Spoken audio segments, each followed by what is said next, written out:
Milambo Heli Maisnamna Taramna Okchabaga Loinana Khurumjari. Ngasigi wari asigi mamingna Huranba Tomchaugi Mitrang. Wari asibu ibirakpa Cheng Maitai. Thaina matam amagi khullekai amada Huranba lairaba macha Tomchau koba ama leirami. Tomchau masak matau phajaba naha pakhang machani. Tomchau na chahi manga muk surakpada mapana nupi atombi ama lauduna nupi mayumda laikre. Tomchaugi mama atombigi macha nupi ani amasu leire. Adubu mapana Tomchau mama machabu hanna phawba yenglakhidabana Tomchaugi mamana yamna wana Tomchaubu charana macharaga yoglaklammi. Mamagi awabadu yengba ngamdaduna Tomchauna thabak suba yawba chatlammi. Adubu mi khaina angang chahi nauri haiduna khara tanthokpirakpa mapagi lamchat adubu panduna karim kathaina biba aduga mamagi maramda wachoi ngangnaba kaya asi toina thengnarakpadagi Tomchau huranbagi lambida changlakhibani. Mamana so machana huraliba adu sauramde maramdi mama machana asumna khalami. Malem asida leiriba miyoi kana amata afaba natte aduna phattaba migidagi huranbada karisu akaiba leite haiduna. Ngasisu Tomchau yenba laba phajaba ma huralaktuna maningda thang ama pairaga semli. Mamana chak mai thagalai. Ibungo Tomchau nangi yendu semba loidoba kayam walige. Imadine sem saba loina loideni he. Ima marin seteng laga loire. Kwan thagat ba hobo yarnida. Hayeng phawbudi lempana jaba konarani bo. Sidi semla kanda yam thoeba. Tomchau na yen semba loiduna mamana hauna thonglami. Chaksang adugi kachil amada Tomchau na huralakpa pan mairen haira mayam amasu leiri. Bungo Tomchau ising kalo aduga ne phunga maido khara kana thaw. Hayengdi uchan khara yaludaba yaroi. Mai hawgatnaba. Lao lao chakse chathoklaro lao. Si charaga ne khara ngana tumnanaba tawsi. Hayengdi ai ngana hawgatlaga inkolgi pochai thagadabani. Lao lao. Hoi ma ado hayeng chananaba khaidok hawdro ima. Insang budi damada leini he. Hayenggisu hawjikisu charo charo nabuk thananaba. Chagi hek tawbaga mapandagi ahal amana kawrai yamna phingna. Ahal adugi machanupa ani amasu yawrai. Tomchau! Tomchau! Icha gyantana chaw. Ima yengluge. Ima yen yorongani laido. Hoi hoi ima khangi. Icha da puk thananaba chaw. Ima wari sanagi. Noga namta leitro. Machanupa aduna. Baba, ai thongsi ka khwairage. Hana sengba makhang kisi. Yen thongmai manam namisidi baba. Aidi chakbu kana lameda. Yen thongbagi manam se namnaga aikhogi yendo hek oiramlaba. Aidi athongbo oirasune charaga laktoini. Nangna thibongdo chabaida khalaga leyo. Tomchaugi mama na thong hangthorai. Tomchau di manungda kanna chari karisu na chungdana. Khura kai lere chumna sumlak pro. Tomchau di chak chari thabuk chalubagi chak lame haidana. Machanupa amaduna baba ai yenguge kai insang nona. Machanupa ama imungda changki Tomchaugi manakta. Ado khura kari haigadabano. Thabaki oirabadi ichanupadi sangoi. Atopagi hanagi thabak lausilaga laikre. Mama asi kaya da wangang bahinu ne. Hai thabaki nate ne. Aigi yenba laba angang bi mamangi ne. Adugi lakpani. Tomchau do aikhogi yengon manakta changlame haiduna hai. Aduna Tomchau do kauthoro. Maga wari sanagi. Manungdade machanupa ado Tomchauga paraga yen thongba adu hauna chaminari. Tomchauna hautro akhoi mana thongbase. Sidi pasana hawi he. Noi ma se yam hayi yen thongba. Akhoi mana thongbugi ngaksu nateda. Yen se musuk muba yen dune. Masa pumba mubado. Mubu khakta natana ne. Marumsu muba yen do adu oibaini. Noi di kaidagi atangwa yen ni adude. Aina mui haiduni ni yen sangse ubada. Akhoi imagi mapamdagi ne ibokna piraini. Amata ngaire mina huranbada loire. Aduna ne chazaruro na pirakpa. Nupa amaduna adunine huranbase leitadi khara phadawni akhoi gi sungasi yenba angangbi phajabi ama mangkhrinemi pamui he noibu chatho ya dro mangri kanda ipa sine yadrini pamui na Tomchongna nupa amadu mabuk thana picharaga wari ka nungai halaga thadoragle somdana mamana ahaladuda onkhalaga sauri khurana hairise laire bai khoidi yenga chaba yaroina ining thona laukthokraba paujelga chatkrabra noigi yengol manakta leiramne haiduna ichasi yen huranbani hairadi noina ngasi aigi yumda changlaklabanina adusu nungdang asida adu oiradi aina hojik lekai tananaba Huran bachangle haiduna laura natraga katu karan tawbiri haiduna law haibro sidi birani he ichasa chasila nayamado kokthuro uni thuna baba ai thole tomchongna na ti baba yen hurali se madi yam phaba mini aduga moida thongliba yen siso angang munati yen musuk muba yerum phawba muba yen atang buduneba mahausu yam khene Mapaga manaw nupaga na ha kari haiba ibungo mapa machado upai leitana chatkre mama do thonglon sinduna changkre aduga chak chana chana mama macha yengnaraga noi asumna tomchongna hurandaba khul laisilaktre nongmadi tomchongna khara lapa khul amadagi nganu ama huralubagi miyamna tanaraklamni tomchong nganu duma pairaga mathwai hingnanaba sumchelakpada ching amada chinsinduna lotlamni Mana paktharaga lotlingai ching adugi chawraba lok amada mi leibagi khonjal haife tarame karaidagi mi khonjal tarisina asomdini ne changlaga yingi kanan khangni tuminna sanaga phumlabati tomchongna tuminna pakthaduna changlaga yenglubada yamna ahal oiraba nupa hanuba amana masu nupa amada mitrang tambiba urami maiga holin he ai Makutai ni ahal aduna hai munna tauni aina taise ayo bubu nai purakanu nara di tai bise munna taw yadro ha aina mi kanamta da aigi mahi singase khangan ningda duna tuminna mafam asida puraga laklibasi kayamdi kuire hojik phawba phajana haiba amata he yawdeba kaigino pupuna Aingonda khakta hayaningi siba mi ataidasu pupuna takpirabadi hayeng pupuna sikhrabasu pupuna taamba mayamaduna mathang takna hauduna pupugi mahaise maangdana lehaudo natro pupu hoigumba ahalsing asina mabuk phattadana mingonda kanamtada taamdabagi apha aphaba mahai thangta sari chara mayamama mutkrise masidi hey masadi hainingde aduga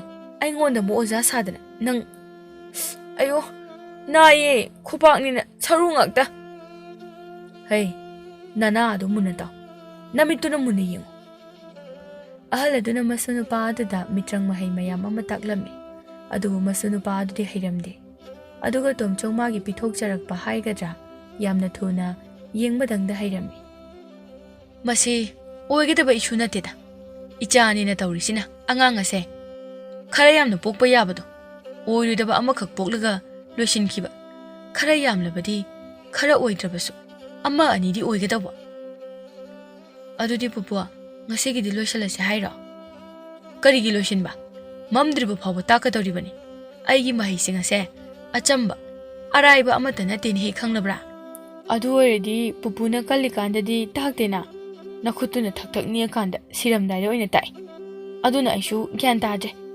mahi daira jagoi saira habado masigi angang sida halagide he ayo aya mapu aduna mitrang tawraga masunu paado makok mukong onana yalaga thammi mayamadu tomchagdi thawai yauna yamna harauna yengle ngaihak leiraga mamsilakpadagi mapuga masugado sing amamam pairaga sing chanba saduna hankre hankibaduso mikup amada swailauna mangkibagum tawi kai chakra hojiki mapu masudire yam thuna mangki he adu hojikido sumai do aduga sumaina mai hoine mai howe ai heira ꯑꯩ ꯍꯩꯔꯦ ꯇꯣꯝꯆꯧ ꯉꯥꯅꯨ ꯄꯥꯏꯔꯒ ꯌꯨꯝ ꯇꯥꯟꯅ ꯆꯦꯟꯈ꯭ꯔꯦ ꯑꯗꯨꯒ ꯅꯨꯃꯤꯗꯥꯡ ꯉꯥꯅꯨ ꯆꯥꯗꯨꯅ ꯃꯃꯥꯅ ꯇꯨꯝꯈ꯭ꯔꯕ ꯀꯥꯟꯗ ꯇꯣꯝꯆꯧ ꯇꯨꯃꯤꯟꯅ ꯍꯧꯒꯠꯇꯨꯅ ꯉꯁꯥꯏ ꯑꯍꯜ ꯑꯗꯨꯅ ꯃꯁꯨꯗ ꯇꯥꯛꯄ ꯃꯤꯇ꯭ꯔꯪꯁꯤꯡ ꯑꯗꯨ ꯇꯧꯔꯝꯃꯤ ꯇꯣꯝꯆꯧ ꯇꯨꯝꯗꯦ ꯑꯍꯤꯡꯗꯨꯃ ꯍꯟꯖꯤꯟ ꯍꯟꯖꯤꯟ ꯇꯧꯗꯨꯅ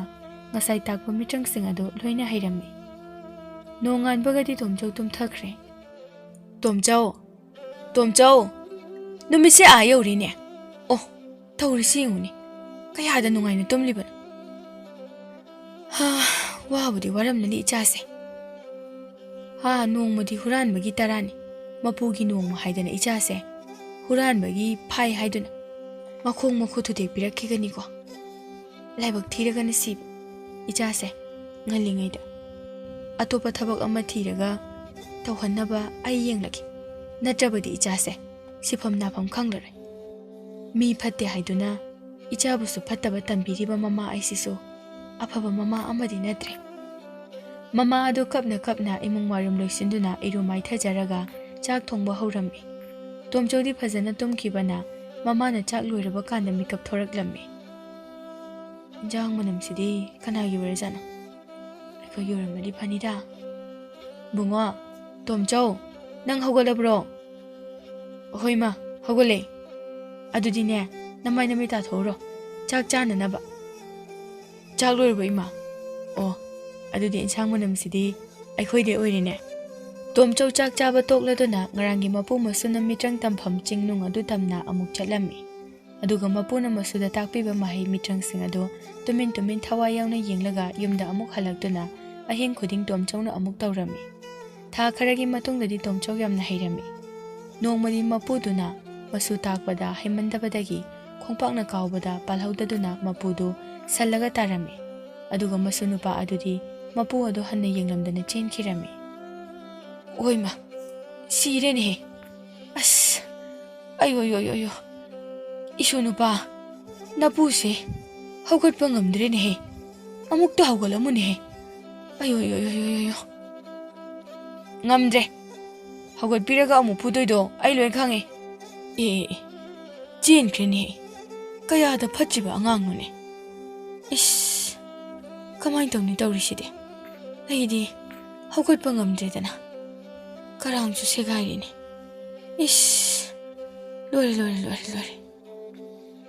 아이보 허글비루시래네 허글루라가 아이나 때문에 얘기 해봐서 칸크라바디 가만히 떠고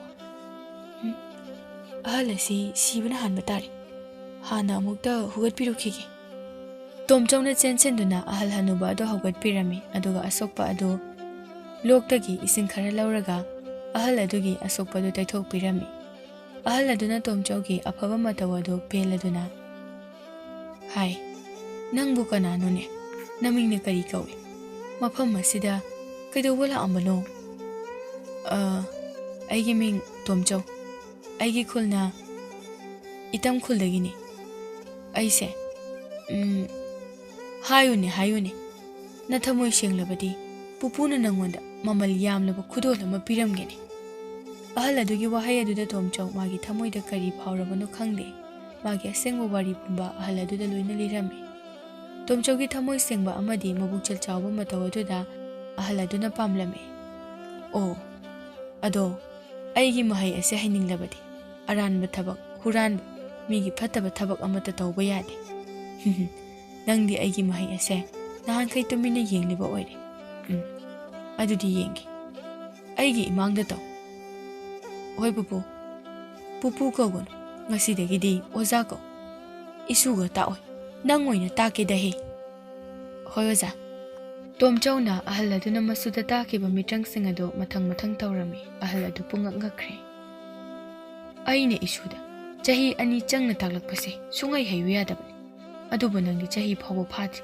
ꯑꯣꯟꯊꯣꯛꯅ ꯊꯨꯅ ꯍꯩꯔꯝꯂꯦꯗꯅ ꯑꯩꯒꯤ ꯃꯍꯨꯠ ꯁꯤꯟꯕꯤꯅꯕ ꯐꯪꯂꯦꯗꯅ ꯉꯁꯤꯗꯒꯤꯗꯤ ꯑꯩꯒꯤ ꯍꯩꯖꯕ ꯄꯨꯝꯕ ꯅꯪꯉꯣꯟꯗ ꯂꯣꯏꯅ ꯇꯥꯛꯂꯝꯂꯒꯦꯀꯣ ꯍꯣꯏ ꯑꯣꯖꯥ ꯍꯧꯒꯠꯂꯣ ꯄꯨꯛꯅꯤꯡ ꯆꯪꯅ ꯃꯨꯟꯅ ꯇꯥꯎ ꯃꯨꯟꯅ ꯌꯦꯡꯉꯨꯀꯣ ꯑꯁꯨꯝꯅ ꯍꯅꯨꯕ ꯑꯗꯨꯅ ꯇꯣꯝꯆꯧꯕꯨ ꯃꯤꯇ꯭ꯔꯪ ꯇꯝꯕꯤꯕ ꯍꯧꯔꯝꯃꯤ ꯍꯅꯨꯕ ꯑꯗꯨꯅ ꯇꯥꯛꯄ ꯍꯥꯏꯕ ꯈꯨꯗꯤꯡꯃꯛ ꯇꯣꯝꯆꯧꯅ ꯃꯄꯨꯛꯅꯤꯡ ꯆꯪꯅ ꯊꯋꯥꯏ ꯌꯥꯎꯅ ꯇꯥꯕꯅꯤꯅ ꯌꯥꯝꯅ ꯊꯨꯅ ꯇꯣꯝꯆꯧꯅ ꯂꯣꯏꯅ ꯍꯩꯔꯝꯃꯤ ꯇꯣꯝꯆꯧꯒꯤ ꯃꯃꯥꯗꯤ ꯇꯣꯝꯆꯧꯒꯤ ꯍꯣꯡꯂꯛꯂꯤꯕ ꯃꯑꯣꯡ ꯃꯇꯧ ꯑꯗꯨꯗ ꯀꯔꯤꯅꯣ ꯍꯥꯏꯅ ꯏꯉꯛ ꯉꯛꯈ꯭ꯔꯦ꯫ ꯀꯔꯤꯒꯤꯅꯣ ꯑꯩꯒꯤ ꯏꯆꯥ ꯇꯣꯝꯆꯧꯅ ꯍꯣꯡꯂꯛꯂꯤꯕ ꯃꯇꯧ ꯑꯁꯦ?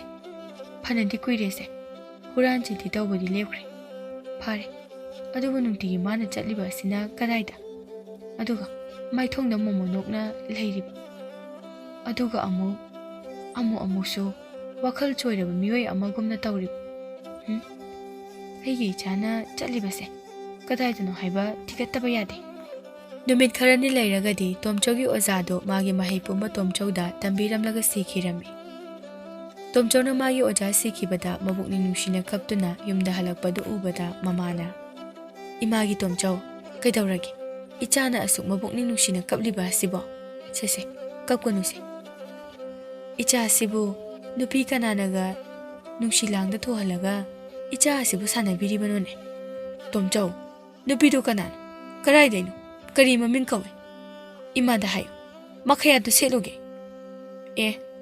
ꯏꯃꯥꯅ ꯈꯜꯂꯤꯗꯣ ꯑꯣꯟꯅꯔꯦꯀꯣ꯫ ꯑꯩꯅ ꯀꯞꯄꯤꯁꯦ ꯅꯨꯄꯤꯒꯤ ꯅꯠꯇꯤꯌꯦ꯫ ꯅꯨꯄꯤꯒꯤ ꯅꯠꯇ꯭ꯔꯕꯗꯤ ꯅꯨꯄꯥꯒꯤꯔꯣ? ꯀꯩꯅꯣ ꯇꯧꯔꯤꯁꯤꯕꯣ? ꯂꯣꯏꯅ ꯇꯥꯏꯑꯣꯟꯅꯔꯕ꯭ꯔꯣ? ꯑꯁ, ꯀꯃꯥꯏꯅ ꯇꯧꯅꯤ ꯑꯩꯈꯣꯏ ꯃꯥꯁꯤꯗꯤ? ꯑꯩꯁꯦ ꯑꯃꯗ ꯑꯣꯏꯅ ꯎꯔꯖꯥꯠꯂꯣ?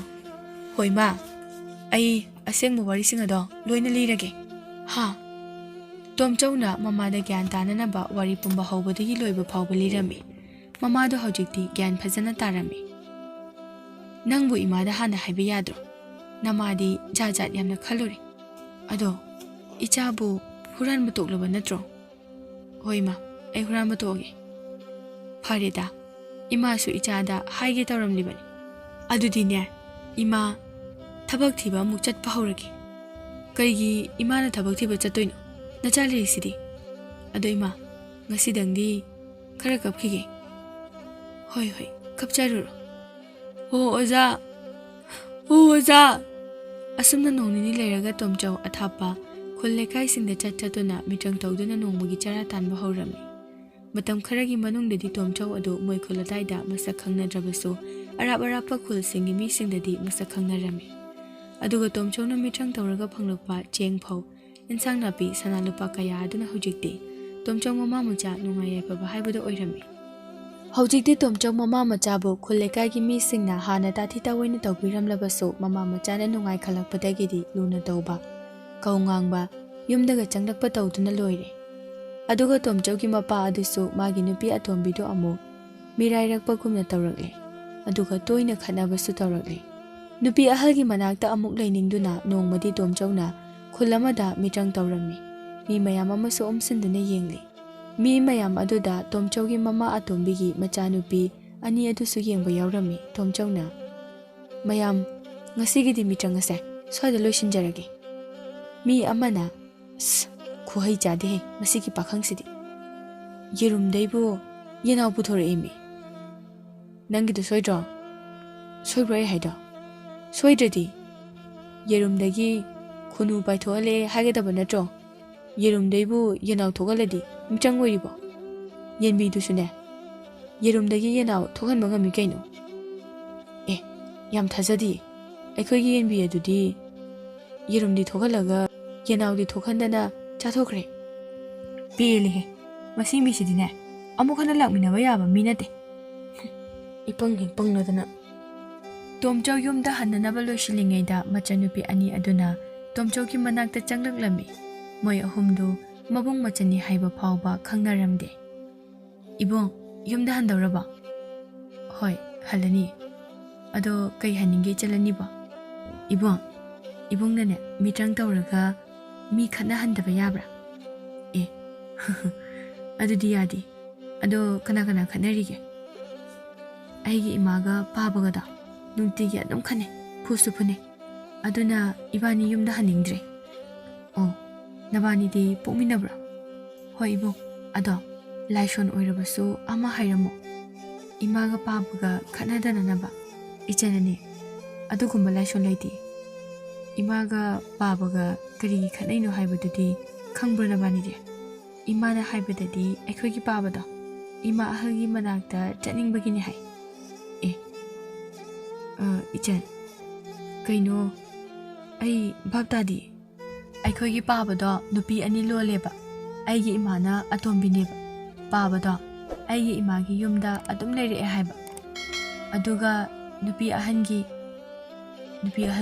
ꯀꯔꯤ ꯃꯈꯥꯗꯤ ꯅꯨꯄꯤ ꯑꯍꯜꯒꯤꯗꯤꯅꯦ ꯃꯆꯥꯅꯨꯄꯥ ꯑꯃꯈꯛ ꯂꯩ ꯍꯥꯏꯕ ꯄꯤꯛꯂꯤꯉꯩꯗꯒꯤ ꯄꯥꯕꯅ ꯍꯨꯟꯇꯣꯛꯂꯝꯃꯦ ꯍꯥꯏ 이마나 와문በ기 아두가 이반이기 이마도 가작 떠오르가 laubanina hai khatnabada hai hujiknane nupi haldo yamna nungairi hai aduna pabana ima phuraga khatnaraga hanagi nupigi mayumda chatni hai wari singa adu taraga tomchogi thamoi adu mabukni nungsibusu sauningbasu phawrami aduga mapi ira chena pau tamlibi nupi macha ani adusu nungaiba phawrami noi babado kaida lehawi yumda leramgadra lao chasi ichan anina phamlibase noigi pabado phuba natro phubigano khanahan gum saiba ibung phattabadine imasu pabaso animak phattabani migi mama macha ado huntok piramnaga moi anina nungaina le ado nabanibu chai kya suragine aigine 15 inaunupigina 16 ibungidi aigina 12 asumna mabunga machalgado wari sana duna mama atombigi yum yoraklami thongal yorakpada mamaga mapagado khatnaraga leirami ahalsingna khamba yadaba makhai noina aisi semjalaga yum masida pharaga thamba natro aigi nungsiraba itu ichado kaina halaga hojikti ai gyan tare aduna ne ai hoji ituga icha nupaga do nungsiragle icha nupiga ne amata pamjadre kari haiba nangna suningdadana aina nungai yai phabasi ubada aibu moi themdoraga pakhang saraga phabiba natro ha hojina natu ahaladuna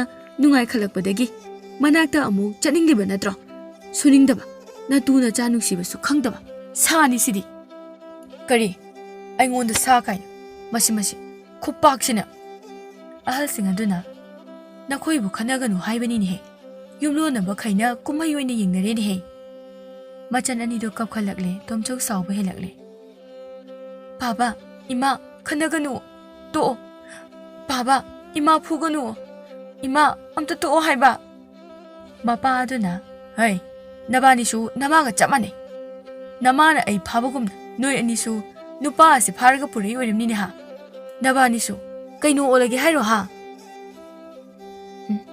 si yorabadi ai khangba ngamjeda tomchana sambaldi uyung ama mitrang tawduna phoi aduga mapa ado maning mamang khangdana sambal uyung aduna tumdriba phawba taptaba makai phurami leiriba mi singadu ingangakna yengduna lei phuba loirabada tomchauna ichanani noigi babase chayol ama muktine hoga kangkhatpa ngamnare aduna ne higa phajana yebiraga gyan tarakpra yengu nabung amuk chaluki ko ima mathanda lehawi chale ko hoi bung tomchok chatkre aduga machan ani duna mama hoida wari tawi tomchogi maramda tomcho shu yum yorakpada mama da wari tawi ibungo kari lam haiba hojikida hainau khul haiba mapa adugi mingna chawhal ko mali nangbu kayam thina phuramini ibungo khangdeima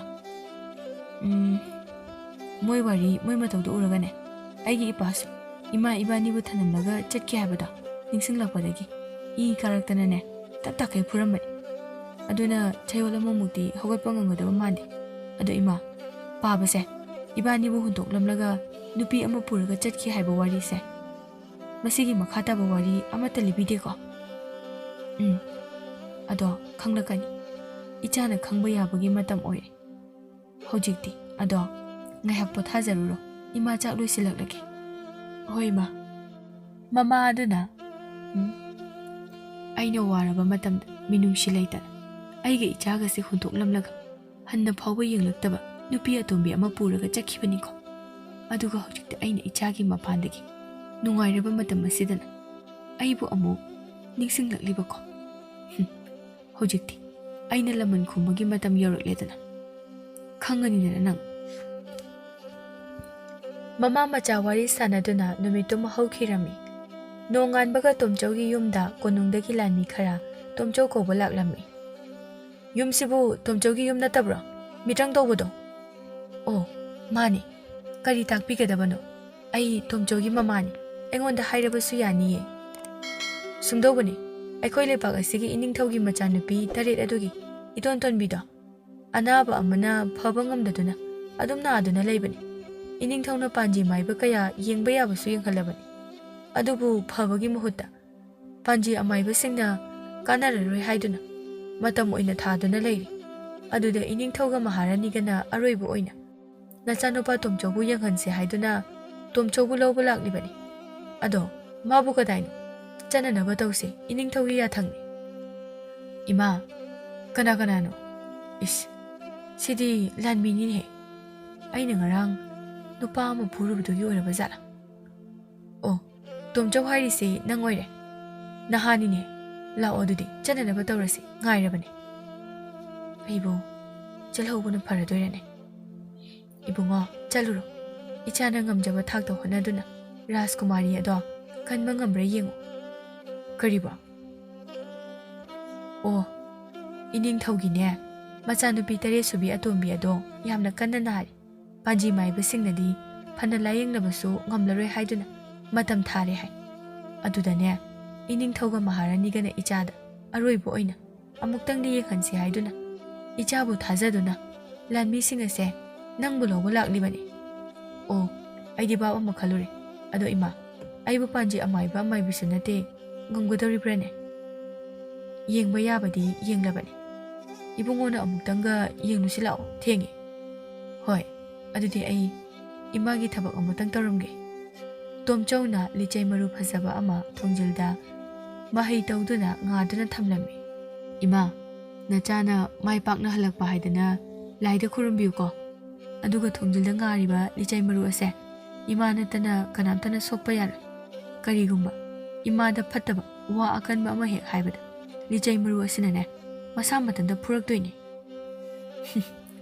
ꯅꯪꯅ ꯍꯦꯛ ꯉꯥꯡꯕꯁꯤꯃ, ꯍꯣꯏ꯫ ꯂꯥꯟꯃꯤ ꯑꯃꯅ ꯋꯥꯊꯤꯗꯤ ꯃꯤ ꯌꯥꯎꯗꯅ ꯃꯁꯥ ꯃꯊꯟꯇ ꯀꯟꯅꯤ ꯀꯥꯏꯅ ꯎꯁꯨ ꯑꯣꯏꯔꯣꯏꯗꯕꯗ꯫ ꯂꯥꯟꯃꯤ ꯑꯃꯅ ꯑꯃꯨꯛ ꯍꯥꯏꯔꯛꯏ, ꯊꯥꯖꯗ꯭ꯔꯒꯅ ꯑꯝꯇ ꯌꯦꯡꯖꯗꯅ ꯂꯤꯆꯩ ꯃꯔꯨ ꯑꯁꯤꯅ ꯀꯩꯝ ꯇꯧꯔꯛꯇ꯭ꯔꯗꯤ ꯑꯩꯅꯦ ꯏꯟꯁꯥꯡ ꯑꯍꯥꯎꯕ ꯑꯃ ꯀꯣꯡꯒꯦ꯫ ꯑꯁꯦꯡꯀꯤ ꯑꯗꯨꯗꯤ?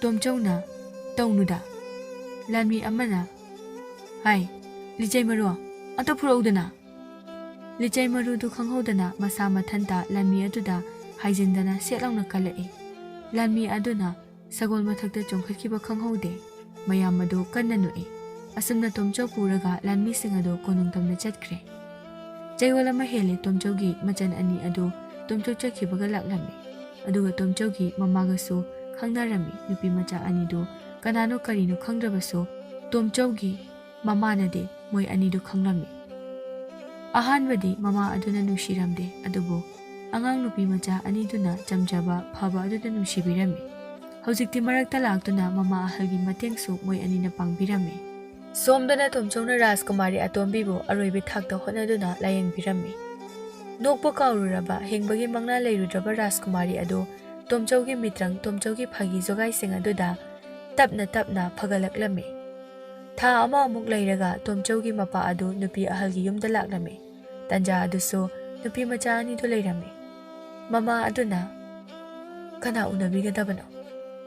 ꯑꯦ, ꯑꯩꯅꯤꯅꯦꯍꯦ, ꯃꯦꯃꯥ, ꯅꯪꯒꯤ ꯅꯄꯨꯔꯣꯏꯕꯗꯨꯅꯤꯅꯦ꯫ ꯑꯩ ꯍꯧꯖꯤꯛꯇ ꯒ꯭ꯌꯥꯟ ꯇꯥꯔꯛꯏ꯫ ꯑꯩꯁꯦ ꯅꯨꯄꯤ ꯍꯤꯡꯆꯥꯕꯤ ꯑꯗꯨꯅ ꯃꯍꯩ ꯇꯧꯔꯒ ꯐꯥꯕꯤꯕ ꯑꯣꯏꯔꯝꯂꯦꯗꯅ꯫ ꯍꯧꯖꯤꯛꯇꯤ ꯃꯍꯩ ꯑꯗꯣ ꯆꯥꯝꯂꯦ꯫ ꯑꯗꯨꯅ ꯑꯩ ꯒ꯭ꯌꯥꯟ ꯇꯥꯔꯦ ꯃꯦꯝꯃ꯫ ꯑꯩꯁꯦ ꯃꯤ ꯅꯦꯛꯂꯒ ꯐꯨꯍꯜꯂꯤꯕꯅꯤꯅꯦ ꯃꯥꯅ꯫ ꯇꯣꯝꯆꯧꯅ ꯉꯥꯔꯝꯕ ꯂꯤꯆꯩ ꯑꯗꯨ ꯃꯄꯥꯒꯤ ꯈꯗ꯭ꯔꯛ ꯑꯗꯨ ꯇꯥꯕꯗ ꯅꯣꯝꯕ ꯍꯧꯏ꯫ ꯃꯆꯟ ꯑꯅꯤꯗꯨꯅ, ꯏꯆꯦ, ꯄꯥꯕꯅꯤ, ꯃꯥꯅ ꯍꯥꯏꯔꯤꯁꯤꯅꯗꯤ ꯌꯨꯝ ꯑꯁꯦ ꯏꯃꯥ ꯑꯍꯜꯒꯤ ꯌꯨꯝ, ꯑꯗꯨꯒ ꯏꯕꯨꯡ ꯇꯣꯝꯆꯧꯅ ꯑꯁꯦꯡꯕ ꯑꯩꯈꯣꯏꯒꯤ ꯏꯕꯨꯡꯂꯣ?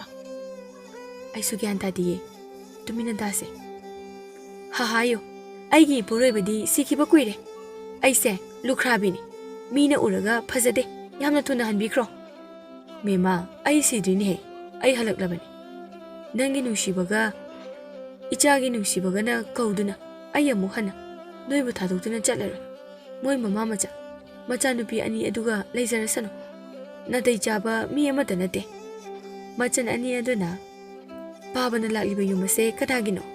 ꯑꯦ, Nabani sida kaidoramniba chakhrو chalo yumse aigini Namana chana aiba wahanba mi neklaga puhanba Tomchongna thamlamba lisei maru aduna mapa adu taptaba makai phutharakle mapa adu law khongduna chele mapa adu phuba henmalakpadagi khangba ngamdaduna yum adu thadoklaga chenkhre aduga mama ahal aduna machanupi ani aduda wari pumbali rami aduga kapminarami nongmanini leiraga Tomchausu Rajkumari gi mathwai kanbiramlaga yumda halaklame aduga ningthongna machanupi kanbibagi tamak sanalupa kaya amasu pibiraklame Tomchongna awa ana taraba mi singda loina pithoklame yum yobaga mamana machan ani ado kanana te haiduna wari pumbaloina dirame asumna moi punna mapa yaudabida yamna nungaina leminarame konungdana Rajkumari adu Tomchong udaba magi khonjal tadabada yamna nungairamde ningthongna mama maharani aikhoigi atombi sibu